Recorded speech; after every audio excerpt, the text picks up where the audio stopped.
Hi, I'm Angel Eduardo, senior writer and editor for Fire, and we are down in Memphis, Tennessee, talking to intelligent and interesting people about free speech and free expression. Today, we're speaking with the wonderful Michael Shermer, known skeptic and public intellectual, science communicator. Michael, thank you for coming. Here's my new skeptic. we should get these as like swag for. We should. It should say merch skeptic for on the the Skeptic yeah. magazine. You know, It should say skeptic along the sides there. We're going to Graceland. Yeah. I got to do the curled lip thing. You know. I don't know. Okay. Yeah, we got to be in the moment. A comedian, I'm not. So Michael, you have, in my view, a really interesting relationship with free speech and free expression because you were a known skeptic, but you didn't always used to be an atheist and a skeptic. You used to actually be an evangelical Christian. Not a lot of people actually know about that. A surprisingly small amount of people know about that. Yeah, I've written about it a fair amount, but that was a long time ago. So yeah, this was high school and college. I was just open to everything, and I just didn't know much. So it's like I just try this, try that, and but I take my conviction seriously. So I went to Pepperdine University, which is a Church of Christ school, and I majored initially to major in theology. First of all, I want to be a college professor because it's the best gig in the world. You just get paid to lecture and read and teach. And, it's just, some might dispute the best gig in the world thing. Well, right I like it anyway. Yeah. So, but then to do that, you have to have a PhD, and to get a PhD in theology, you have to master Hebrew, Greek, Aramaic, and Latin. And I could barely get through Spanish, so I thought, I have no chance of doing this. So I switched majors to science, psychology, experimental psych, and biology. But you were still a believer. Yes, I was still a believer all the way into graduate school. So about 7 years. My conversion was overnight. My deconversion took, like 6 months or something. It was a long, slow thing. I took courses in comparative world religions and anthropology, and I went through my Joseph Campbell comparative mythology stage. And I watched all those videos and read those books. And, I thought, what are the chances that I got it right? And all these other people that believe it's with the same conviction I do are wrong. And, the Copernican principle, we're not special, applied to yourself, I'm not special, maybe nobody's actually right. And it's a different kind of truth, religious truth, and that depends on where you happen to have been born and raised and so on. So for me, that was a big issue, and also the problem of evil. There's never really been a good rebuttal to that. I haven't heard it. Yeah. Right. I mean, all powerful, all good God, and why childhood leukemia? Why cancer? Why just come on. And anyway, so that pretty much did it in. But also mostly at Pepperdine, I was in a bubble of Christianity, where inside the bubble there's a kind of a logical coherency to it. Outside of the bubble, I just went to a secular university for grad school, and no one was religious, or if they were, it didn't matter. No one talked about it. And so it was okay to not believe. And like the arguments could be debated, and this side has good arguments, this side has good arguments. Well, okay. And so I just ended up saying, what, I just don't think I believe anymore. I used to wear this little, this was the 70s, so guys wore necklaces, the gold necklace that my girlfriend had given me, this little ichthus fish with the Greek letters, Jesus Christ, Son of God, Savior, that Christians would wear. And I just took that off. I thought, it's kind of hypocritical wearing this. I don't really believe this anymore. Yeah. And so that was it. So that was your moment. Yeah, and I wasn't an atheist at that point. I just quit believing. And, atheism is such a big thing now, science and religion and the God debate and all that stuff. But it wasn't the case in the 80s, for example. It was just no one talked about it. So I just quit believing. Yeah. So you talked about the two bubbles, and religion in particular. There's been, at least growing up for me, I'm sure for you as well, this taboo against questioning those things and speaking up about them and exposing oneself or others to conflicting ideas or opinions regarding that stuff. And that's where the free expression stuff comes in. I feel like it almost wouldn't have happened if, those sorts of things were censored or you were unable to access them. So tell us a little bit about that. In graduate school, I took a course in evolutionary biology from a very animated professor named Bayard Bratstrom. And Tuesday night, 7 to 10 was the class. And afterwards, he held court at this nightclub in Fullerton called the 301 Club. So anybody could go. It was a huge lecture class. So there'd always be a couple dozen people there. drinking and just talking about everything, God and religion and free will and determinism and immigration and abortion, everything. Right. And it's like, this is exciting to just have these open conversations. There's no censorship, there's no self-censorship, just talk about everything. And I like that. And of course, that's how you hash out the ideas in your own head, right, by talking to other people. Yeah. So really that translates into why free speech is fundamental. Right. And the reason is because you're not God and neither am I, so we don't have omniscience. We don't know the truth. And you could be wrong, I could be wrong, and the only way to find out is to talk to somebody different than you. That speaks to a big difference in our current climate, at least from my perspective. There's so much more certainty. People are convinced that they know actually what the truth is, what the right thing is, and therefore the wrong thing can just be discarded. And there's no need to even entertain it. There's no need for you to say it. And actually, you saying it is harmful. Yes, it's almost as if, like, you have a 2-year-old child running around with a knife. You would just take it away from them, and they go, "But it's my right to carry a knife." No, it isn't. Right, exactly. You're wrong. Yeah. And I'm going to intervene. It's almost like we're being treated like children. It's the paternalism, right? Yeah, it's infantilizing people. Like, you're just, even the like the anti-vaxxer stuff. I've been at the forefront, Skeptic magazine, of publishing articles debunking the claims of anti-vaxxers. They have their claims. Here they are. Here's the rebuttal. Here's the claim. Here's the rebuttal. This is what we do. But I don't want to silence them. They should just have their say. Right. Right. And one of the backfire effects is that if you just refuse to engage people that are skeptics of, say, vaccines or climate change, then people who don't know much about it will think, well, why won't they respond to that? That sounds like a good argument. What's the counter argument? Right. And like I did this with the Holocaust denial in the 1990s, the typical response from a Holocaust historian or whoever was, well, they're just anti-Semites. It's like, they may be, but what's the response to that argument? Right. Because I want to know. Yeah, right. And so that's why I wrote a book about that and so on. So that's the only way to do it, I think. Yeah. So, you talked about this wonderful environment you were in where, your professor was holding court at a bar and everyone could just come in and everyone could throw things at the wall, see what stuck. So a lot of people idealize the past. Do you think that there was maybe a censoriousness that you just weren't privy to? Was this a nice little bubble of free speech and free expression that you got to enjoy but others maybe didn't? Well, in the 70s and 80s, conservatives were more censorious about like rock songs. This is the era of what we now call classic rock. And there was claims of... Well, classic rock now is like stuff from the 90s. So. Oh, it is? Oh, no. Yeah, I'm so behind. Yeah, I often hear Nirvana on classic rock stations now. Really? Yeah. I like Nirvana. There is research actually on this that whatever music you're exposed to from like age 15 to 25 or so, that's your window. It's almost like an imprinted, like that is my music. Yeah. And so when that comes, so for me, that's in the 70s, so classic rock. Okay. Yeah. Right. Yeah. Anyway, but supposedly they had embedded these satanic messages, the backward masking, and and all this stuff, and then, so as you know, it's changed now. Now conservatives are claiming anyway that they're in favor of free speech. Right. Although now they've been kind of being a little more censorious about books about LGBTQ and trans and stuff like that. Yeah. It's like, hey, come on now. That's right. Yeah. It's, growing up for me, I grew up in, the 90s and 2000s. That's when I was going to school. And the understanding was, Christian conservatives, the religious right, they were the censorious ones. We were the lefties, the free speech people. We want to hear it all. We can take it. It's certainly not like that anymore.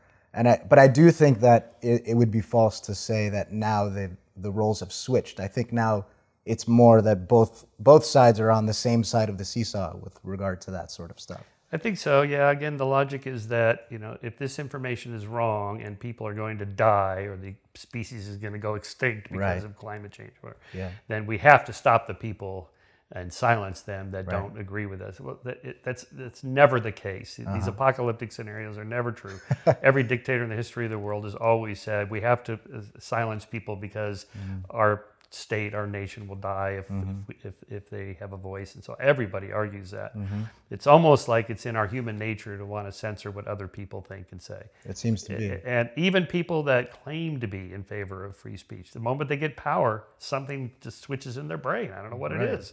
Right. Yeah. Well, famously, Elon, Mr. Free Speech Absolutist, not so much of a free speech oasis. Twitter. Yes, well, right. I guess I don't.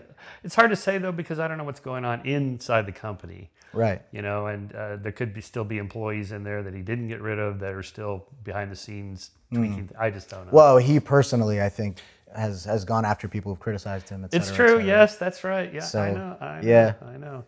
Yeah. You know, So complexity abounds there. I think so. Yeah. I mean, this is the era of the podcast now, right? So everybody makes the rounds on all the major podcasts, like RFK Jr. doing that on Rogan's show. That's right. And so I watched the whole 3 hours, and I, sort of made notes. And okay, we're going to provide rebuttals to these claims. These are old claims. The thimerosal in the vaccines causes autism. This was debunked 20 years ago, and it was debunked 10 years ago, and 5 years ago, and so on. And yet he's still repeating the claims. Okay, so Rogan, to his credit, said, all right, I'll bring Hotez on. He's the big public intellectual for vaccines, although I also like Paul Offit. And then, $100,000. This guy's a public servant. He has a nonprofit. Dude, go on there and put the $100,000 into your nonprofit. And then, then now it's up to like $2 million. Really? Yeah. Wow. I think it's like $2.6 million if he'll do it, and he still won't do it. So I wanted to ask you about that, because the argument is, this is kind of what I call the sort of mind virus theory of censorship, which is a lot of people go, oh, this guy went on Joe Rogan, and it's awful. He's spewing all this nonsense. And I go, oh man, well, are you okay? You listen to the whole thing? Yeah, I listened to the whole thing. Are you all right? Do you believe that stuff now? No. Okay, so what's the problem? And they go, well, I'm fine, but it's all the idiots. That's right. All the idiots. And, to be fair, I guess there's a little bit of truth to that. Someone might hear that and think it's true because this person may appear to be an authority or be super charming and convincing. I mean, people can be persuaded by nonsense. You know this. But so what's the argument against this? What's the argument against saying, this idea, the mere exposure of this idea, people will walk away believing it. Yeah. And that's a problem. Yeah, first of all, it's not true. There's this thing called the backfire effect that was alleged to be tested in experimental labs, that just merely hearing an idea, even if it's refuted in the same hearing, people just tend to go and believe it anyway and forget what the rebuttal was or whatever.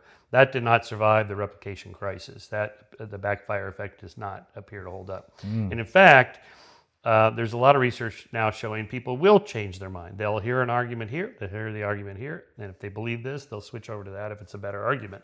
Particularly if the argument is presented visually, like here's some graphs and charts, because we're such a visual primate species with massive visual cortex. And also if it's done in a way that doesn't threaten your kind of more core moral identity.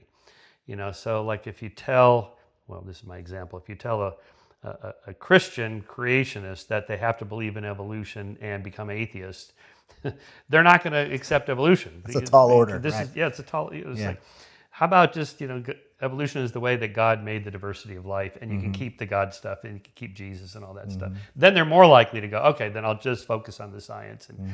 But if you tell them you have to change your, so climate change got bundled with the Democratic Party and liberalism because of the Al Gore film Inconvenient Truth. He was the vice president. Okay, so this is a liberal thing. Yeah. So the conservative brain just autocorrects when it hears climate change to anti-capitalism, anti-American, anti-business, and I can't believe that, right? So you have to take that off the table. Yeah. So when you do that, so it's not threatening to your core identity, and it's presented in a way that's easily digestible, people do listen and change their minds. They really do. Yeah. There's this meme about, you can't reason people out of beliefs that they hold that they never reasoned their way into in the first place. Not true. Absolutely I agree, not true. I agree for sure. Especially with the atheist stuff. Hearing those videos, there's so many people who have said, they stumbled upon these YouTube videos and never reasoned their way into the thing they were born believing. Right, exactly, but, yeah, I get letters all the time, and, as does Richard Dawkins and Hitch and Sam Harrison. The others, that's... But now that does put a lot of onus on whomever it is that is communicating this rebuttal. You got to be prepared. Okay, so here... I suspect Hotez doesn't want to do it.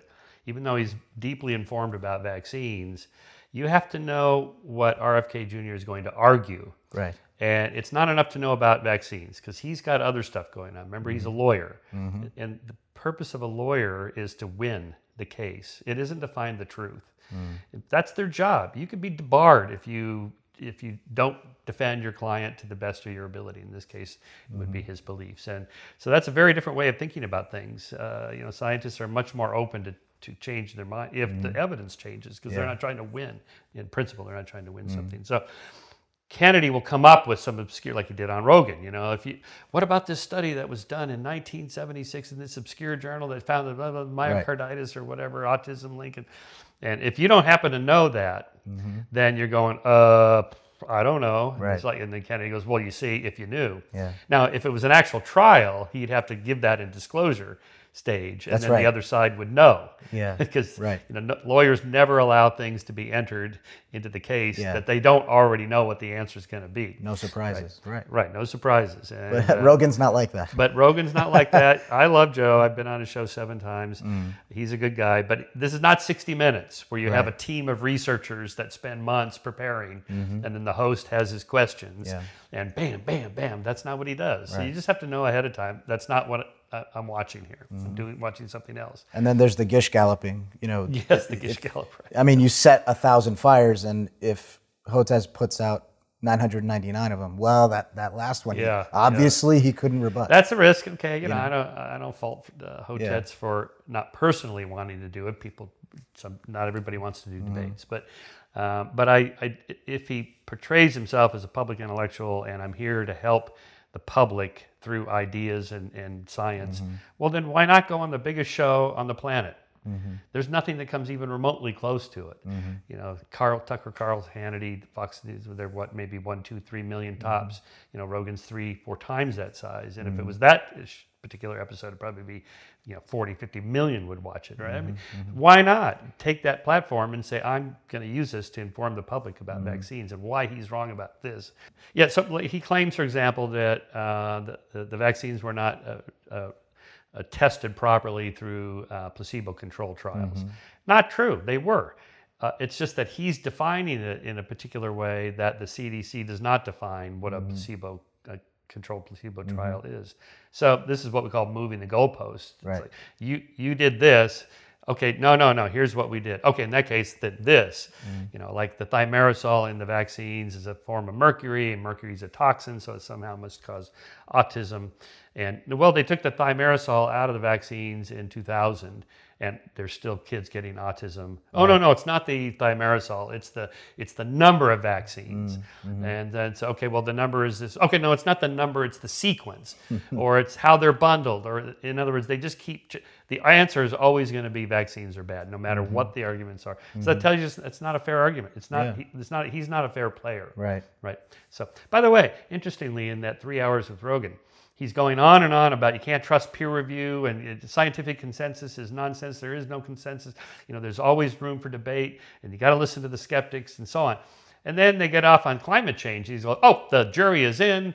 Scientific consensus is that it's real, and it's human caused, and corporations should be punished for polluting, and it's going to be a catastrophic. And it's like, what happened to the skepticism of the science, right, Mr. Skeptic? So right now you're kind of making me feel like maybe Hotez should go on Rogan to debate RFK Jr. with you, as a kind of maybe, but yeah, as a kind of a tag team where you can point out all the rhetorical flourishes and flaws and.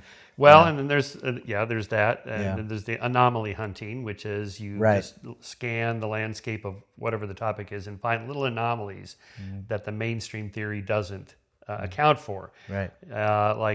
When I was on Rogan with Graham Hancock, the alternative archaeologist. Oh yeah.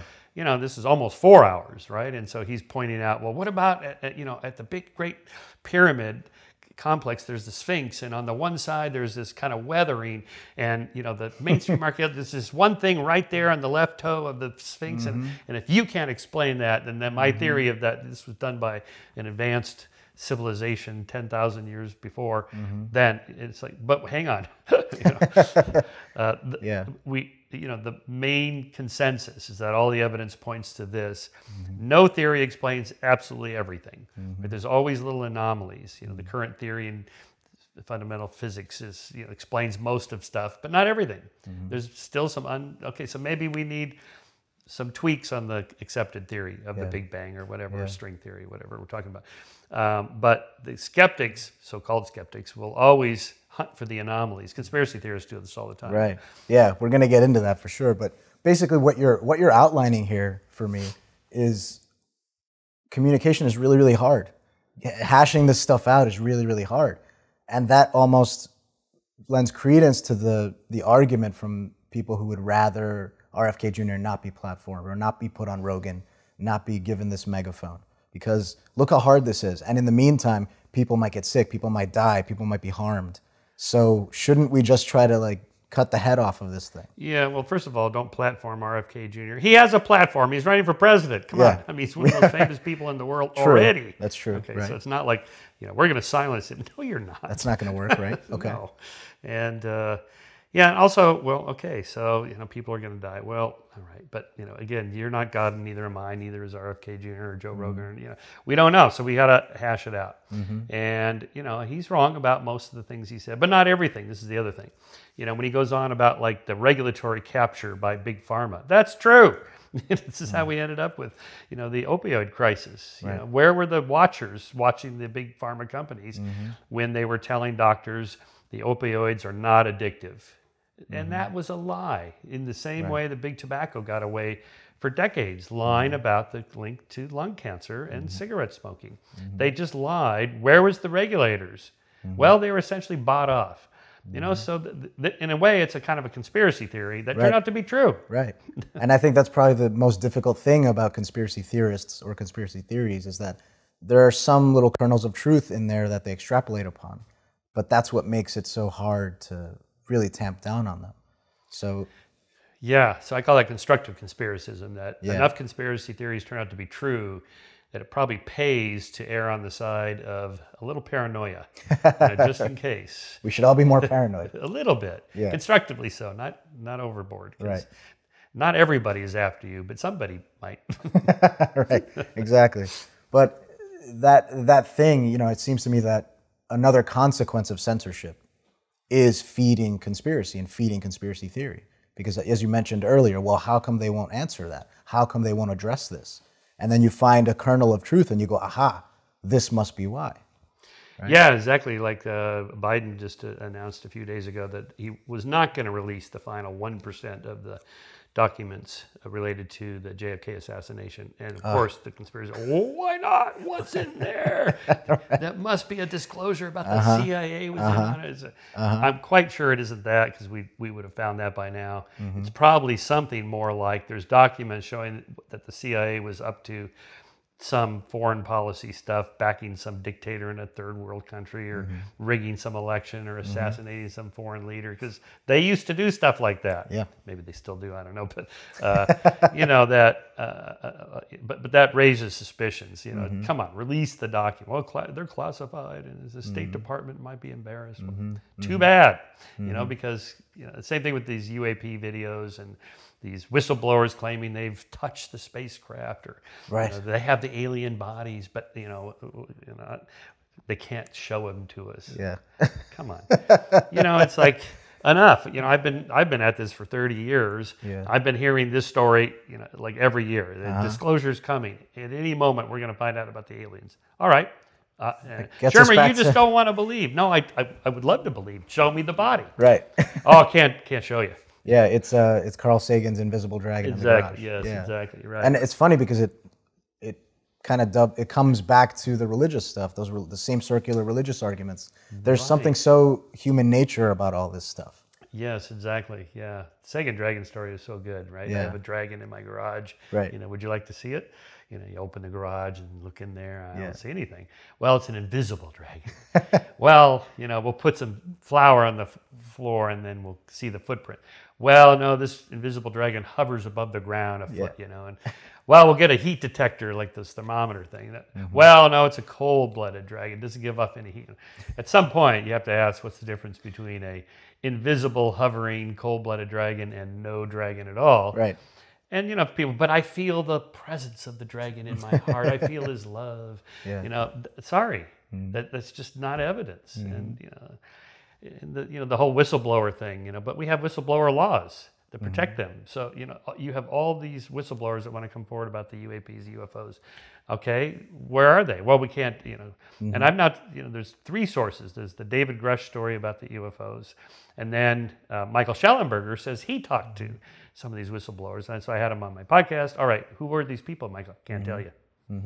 Okay, and then Marco Rubio comes out and says, I looked into it and I talked to some of these people and they seem really credible to me. I didn't see anything, but they said they saw it. Okay, who are they? Can't tell you.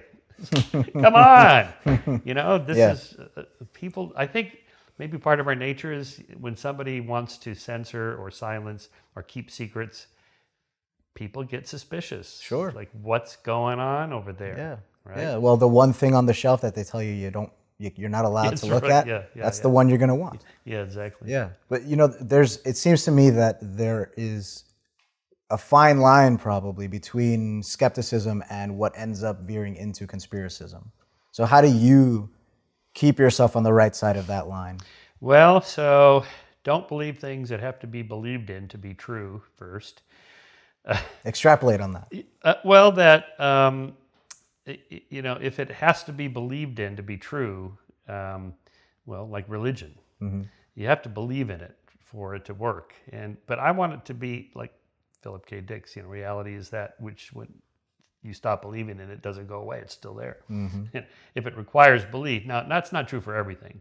Like money, for example, it's not based on a gold standard or anything like that. It's a kind of a fiat currency. The government says it's valuable, right. And as long as you and I and everybody believes that, agreeing, it'll work.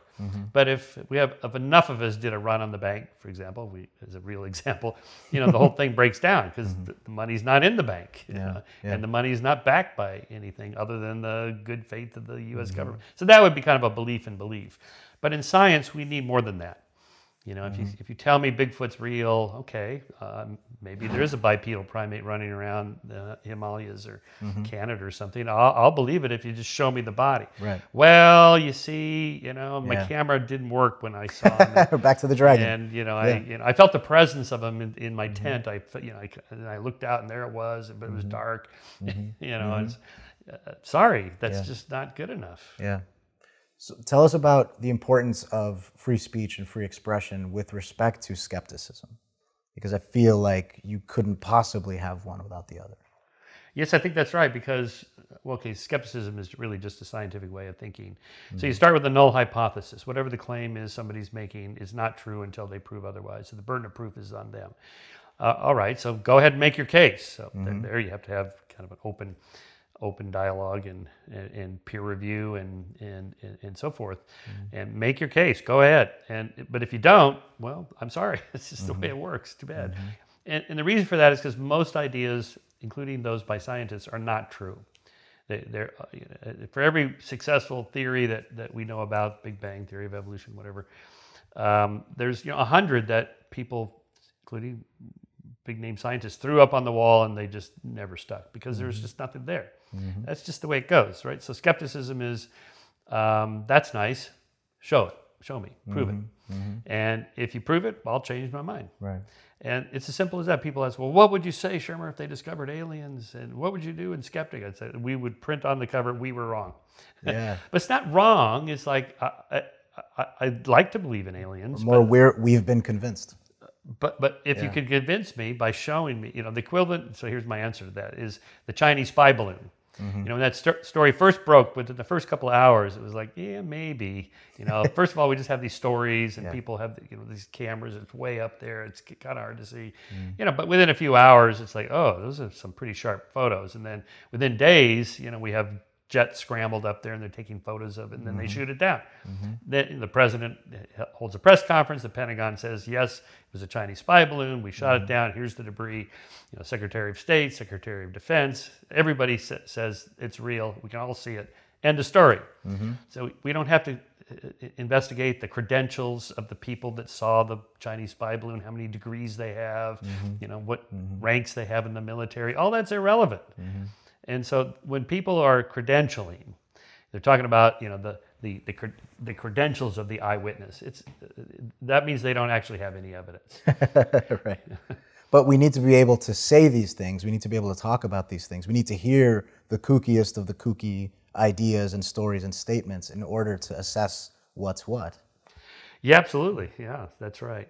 Now, part of the problem in science is that scientists only have so much time to investigate these things, right? And there's a lot of alternative ideas that people are out there. So again, the burden of proof is on them to make their voice heard. And if they can't, it's just the way it goes. I mean, I get these letters from people with the alternative theories of physics. You know, I don't know why they send them to me. I tell them my magazine's called Skeptic. You know what that means, right? We're skeptical of. Well, they're skeptical of physics. They're skeptical of physics, right?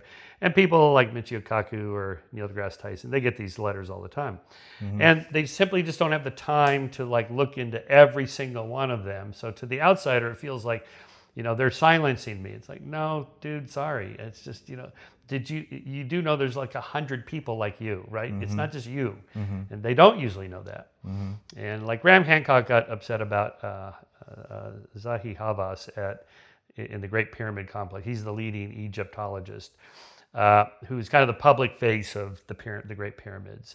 And you know, they were going to do this debate, and you can watch this on YouTube, where Zahi Hawass kind of runs out of the room when he finds out Graham Hancock's going to be in the room. It's like a setup like this with a camera crew in the seats. And he just runs, I don't want to engage with this guy. It looked really bad, right? And Graham's like, why won't they talk? Why won't this guy talk to me? He's afraid that maybe. But also, you're the 100th guy that's challenged him. You know, people go to the Great Pyramids all the time, and they think, oh, this was a nuclear power plant, or this was, you know, the alien spaceship or whatever. And it's like, so a lot of scientists just don't have the time to, you know, really investigate all. Well, that's our job, right? So there's a skeptical movement, there's skeptical magazines, and we look into those claims. That's our job. So here's the claim, here's the rebuttal, here's the claim, here's the rebuttal, and then you decide. Right. So you've commented recently on the SCOTUS ruling on the designer Laurie Smith and what's going on there. Tell us about your perspective there. What do you think happened? Yeah, I know these are complex cases. Yeah. I don't like the idea of compelled speech or behavior. You know, it's like, this is her business. If she doesn't want to engage with LGBTQ people, that okay, fine. But I may not give her my business because I don't like that. But in the same way with DeSantis going after Disney, I didn't like that either. Yeah, you know, using the power of the state I don't like that Disney's gone down the whole woke path. I don't like this at all. But I just won't go to Disneyland. Right. Okay, that's how I'm going to deal with it. But to take the state and go, okay, we are going to punish Disney. Now, the claim that he makes, and Chris Rufo that defends him, is that, well, they should have never had those special privileges in the first place. Yeah, but that's how the game is played, right? I mean, Elon Musk shopped around different states for his battery factory to see who would give him the best tax breaks and so on. That's how. But it was the timing, like with DeSantis going after Disney because of the woke stuff. So that, again, is silencing, trying to compel people to change their behavior. And I don't like that. By the way, that's going to backfire on conservatives because some Democratic governor could go, I'm going to punish any corporation that you know says something that's politically incorrect. That's not good, right? So, you know, with the SCOTUS case, I think that was the right decision. You know, again, I don't like that she has that attitude, but I'm not her. That's none of my business. And so I think that's the principle of free speech really in action there, because it really only comes up when you find something morally reprehensible. But principally, in terms of the principle, you have to defend it. You have to say, I can't compel them to do the thing I believe would be right. That's right. Yeah. Now, it's often invoked, well, what about, you know, take it back to the 1950s or 60s with, you know, diners that were white only and blacks were not allowed to stay at a hotel or something like that. Yeah, I have to say that, you know, that period in American history, had the government not intervened to integrate the schools, well, in this case, it's public schools, so that is the government does have a say on that because those are that's taxpayer dollars. You know, they probably would not have integrated those schools had it not been the SCOTUS decision that you will integrate those schools. And then the president of the United States said, you know, you're going to integrate those schools. And the governor said, no, we're not. And he goes, well, yes, you are. I'm Right. sending federal troops there, Yeah. and you will integrate. And there I can see a defense for that. That's a public thing. As for private restaurants not wanting to serve blacks, that's pretty bad.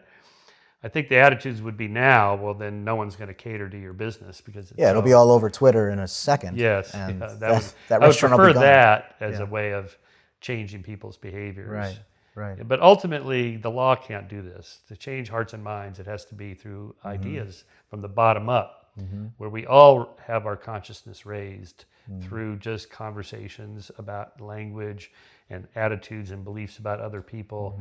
Right? I mean, the whole gay rights, same-sex marriage. Jonathan Rauch makes this case of, it was the core of that was making rational arguments for why gays getting married is not going to harm straight marriages. Because that was the argument. Like, oh my God, people are going to marry their cow, or it's so dumb. Yeah. And how is it that my marrying another guy is going to hurt your marriage? Explain. What's the causal pathway? Are you going to get divorced because I got it? No. Okay. So where's the harm? Yeah. But Michael, people would say it's so much easier. If we put a law, we just enact a law, we have now the power of the state to enforce what is morally right and good. I know. Well, these are collective action problems, political problems, and but again, in a democracy, you solve that through debate and elections. That's so hard, though. That's so hard. It's hard. I know. Free speech is hard. I mean, even like the recent trans stuff. I've been speaking out against trans athletes, male to female trans athletes competing against women in women's sports. And I'm not anti-trans. I'm pro-women, women's rights, women athletes, Title IX, sports, so on. And so there was a recent case of another government decision, I think it was in Utah, that gays or the trans can't change their driver's license designation from male to female or vice versa. And I thought, well, what's the harm? Who's being harmed by somebody changing their sex designation on the driver's license? And their argument was, well, then if the police pull you over, they're going to be so confused. Like, really? I mean, how many trans criminals are there? Next to none, right? So so to me, just keep the government out of these private matters. Right? It's none of our business collectively. If somebody's harmed, like in the case of women in women's divisions in sports having to compete against men, that's not fair. There I can see a compelling case that we're going to stop that. What's the strongest argument in favor of censorship that you've heard? Has anything given you pause? Well, of course, I mean, there's libel. If I I publicly denounce you as a child molester or an embezzler or something, and then you get fired from your job, and that was a lie, and you should sue me. I mean, you should stop me from lying about you, using the power of the state to do that. Yeah. Obviously, posting the nuclear codes on Twitter or something is probably not a good idea. Okay. There are arguments. Those are very narrow and clearly defined exceptions, right? Yes. But people say, we have these exceptions already, so why wouldn't we add this other exception? Right. Well, okay. So, but the moment you open the door, that doesn't mean you have to do the slippery slope all the way to the other side. Right. I mean, there are compelling cases. Okay, let's hear them, and then then we have to make a public decision about that. There are national security secrets, I understand. I mean, I kind of liked Snowden and the WikiLeaks project because there was a lot we didn't know that was going on. Even in Obama, Mr. Transparency. Oh, you were not so transparent after all. Okay. Good to know. Right, yeah. But I understand that, releasing the names and locations of some of our operatives in foreign countries that were helping our intelligence agencies could get them killed. Okay, we should not publish that. Right. So there has to be some editorial decisions based on the release of documents like that. But all that stuff seems tied to government action and government activity, government security, and that sort of stuff. The argument always slips into the cultural stuff, right? Are there any arguments for censorship in the cultural space that have given you pause? Or well, I guess yes. So privately, like say in a company, you should be free to say whatever you want, but the company should be free to say, well, we actually have rules here. You can't walk down the hallway cursing at people, right? Insulting people, and yeah, I mean, don't be a jerk, don't be an ass, and I think companies have a right to say, we have a dress code, we have behavior code. And because they're private, and that's their, and if so, you are not free to say whatever you want, or act any way you want when you work for them. If you don't want to do that, then don't work there. So those are reasonable, I think, restrictions on speech and behavior. What about free speech in the public square or the digital public square? Yeah, well, open it up. Yeah, I like the Hyde Park. What's that corner? The speaker's corner. Yeah. Just let people get up there and with their placard saying the end is near. Sure. Let them have their space, but that's a public space. In a way, that's I think what Twitter is and should be. This. Okay. What about ISIS recruiting terrorists? Okay. Yeah. Right. So obviously there's some restrictions, I guess, but just minimize. That's the rub, right? That's the rub. It starts to get complex. Yeah, because once you say, well, we're going to have to censor some speech, then, all right, who's going to do it? Right. You? Right. Do I get to do it? Yeah. And, we can set up a committee, which, like trigger warnings. Okay, what's the list? But trust me, Michael, I'm a good person. Yeah, that's right. I got this. Right. I don't trust you. I don't trust anybody to do that. Right? I wouldn't trust myself, but I certainly wouldn't trust the next guy. I mean, this is why we have like courts that decide this, like wiretapping. The FBI had a program, the COINTELPRO, the counterintelligence program in the 60s, 70s, in which they infiltrated civil rights groups, women's rights groups, Native American groups, and so on, to spy on them, also to plant, evidence against them to make them look bad.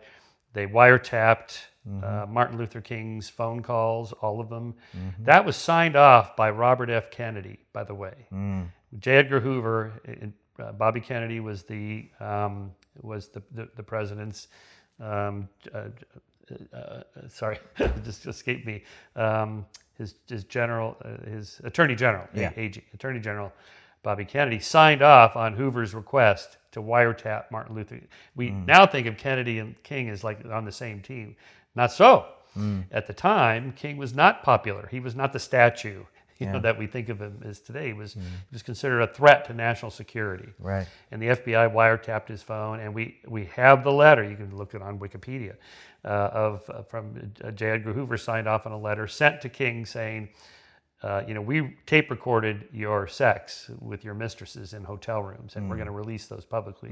If you don't, essentially kill yourself, or at the very least, it's not, the language isn't super clear, but stop being an activist for civil rights, or kill yourself, or we're going to make, that's blackmail. Yeah. That's revenge porn, essentially, which is all this is highly illegal. And this our government was doing this. Signed off by the original RFK. This is astonishing. I don't know what it is about. He's a liberal. He's a big free speech. It's like, again, people get into power, and I don't know what it is. It's like, okay, I'm tasked with protecting the nation. Okay, in that case, I'm going to silence the people and spy on the people and record, tap their phone. Yeah. What? What should we do to mitigate that particular risk? Because it does seem to happen every time. Hire good lawyers to counter that. Really, I mean, that's really that's the way to. That's why I like FIRE. I used to support the ACLU, but they've gone to the dark side. So FIRE is really the new ACLU now. You guys are, and you have teams of lawyers that go after these universities that censor inappropriately professors or fire them or whatever. That's the way to do it. You need to watch the Watchmen. Yeah, watching the Watchmen. That's our job. Yes, I think the whole trans thing with the surgeries and hormonal treatments on children, that's going to end very soon. The moment lawyers get involved and start suing these clinics. That's what happened in the UK. The Tavistock clinic was shut down. Basically, lawyers just got in there. We are going to sue the crap out of you people for damaging these children, irreversible damage. That's what'll do it. Yeah, sure. Well, Michael, before we go, a couple more questions. What do you think is the most important thing about free speech and free expression? Well, I guess, again, back to where we started, that none of us are omniscient. We don't know the truth with a capital T. There is no truth with a capital T because there's always limits to our cognition. So the only way to find out is to talk to other people and to have, free and open dialogue and conversations. You can be as certain as you want to be, but the rule is, this is called Cromwell's rule. Oliver Cromwell's famous quote, "I beseech you in the bowels of Christ, you might be mistaken." So in Bayesian reasoning, this is called Cromwell's rule. You never assign a 0 or a 1, a probability, to something being not true or 100% true. There are no 0% or 100% in anything, just in case, right? So even though, I'm reasonably confident that aliens have not come to Earth, I'm not going to say, it's 0%. I'll give it a 1%. and then I'll change my mind if you show me evidence. Okay, so that's kind of more of a Bayesian way of thinking of it. Instead of true or false with a capital T or F, just think of it as we're not sure. And the core of that is free speech. It's the basis of all other rights. That's right. Because every right that we have has come about from people making arguments. If you look at the Federalist Papers and the Constitutional Convention and all the debates by everybody about the Bill of Rights and what should go in the Constitution and so on, this took years of open conversations. And in the United States, there was no United States, in colonial America, literacy rates were way higher here than in England. And the reason is because everybody was very independent, mostly farmers, and they had to read papers and pamphlets to know what is going on in my community, with the weather, for my business, for my life. And so pamphleteering was very common. Thomas Paine's pamphlets, Common Sense. These are the times that try men's souls. The summer soldiers and the sunshine patriots shall fall away. And so this was read by something like a third of all people in the colonial America. This would be like a book today selling 100 million copies in America. Right. It's astonishing. Yeah. And that's how all those cases, were decided through, lawyers debating or just people in pubs. Coffee houses was the Twitter of colonial America. People just, let's go after work and we'll meet there and we'll have our pamphlets and we're going to argue it all out. Yeah. And then the election day will come. Right. And then, or we're going to make our case. That's how it's done. That's the only way it can be done. Right. And what do you think, the flip side of this, what do you think is the biggest threat to free speech right now? Well, the left, I think, is more censorious than the right, even though I'm worried about some of their the right, some of their activities. But when I say the left, I mean really the progressive woke far left, not old school liberals, kind of left of center liberals. People like my boomer liberals are astonished by what they're seeing from their colleagues on that are further left on the spectrum. And it's like, don't you remember we used to be in favor of free speech? Yeah, but this one is different. Right. Yeah. No, it's not. It's not different. He might be right. Okay. Also, there's other arguments to make. Not just that he might be right. Maybe he's really wrong. But how confident are you in your beliefs, let's say in vaccines? If you don't even know what RFK's arguments are to counter them, then are you sure that what you think about vaccines is right? No. So you look up his arguments. Oh, okay, this is why he's wrong. This is why he's wrong. You've just strengthened your own case for why you believe it. This is the example I use with the abortion. My students are all pro-choice. What's the best argument that you think that the pro-lifers have? Well, they hate women. No, that's not one of their arguments. They want to control, the patriarchy. Nope, that's not one of their arguments. So how strong is your pro-choice position if you don't even know what the pro-life arguments are? And it's like, oh yeah, right. So I make them look it up. Right. But that strengthens your own position, right? He who knows only his own side doesn't even know that. John Stuart Mill. Yeah. And that's been true. So we've had this tradition of liberty in the Western world for about 2 centuries now, 2.5 centuries or so. But for thousands of years, everyone in power has wanted to silence people. You have to fight for free speech. It will definitely be taken away from you if you allow it. You have to combat it every day. At every opportunity you have, when something threatens it, you got to stand up and say, no, don't do that. I'm not going to allow you to do that. Because otherwise it'll happen. I don't know what it is in the human brain when people get in power, or with governments or corporations. They just lose their values in free speech. I don't know what it is. So we have to fight for it. Indeed. Michael, thank you so much for talking to us. You're welcome.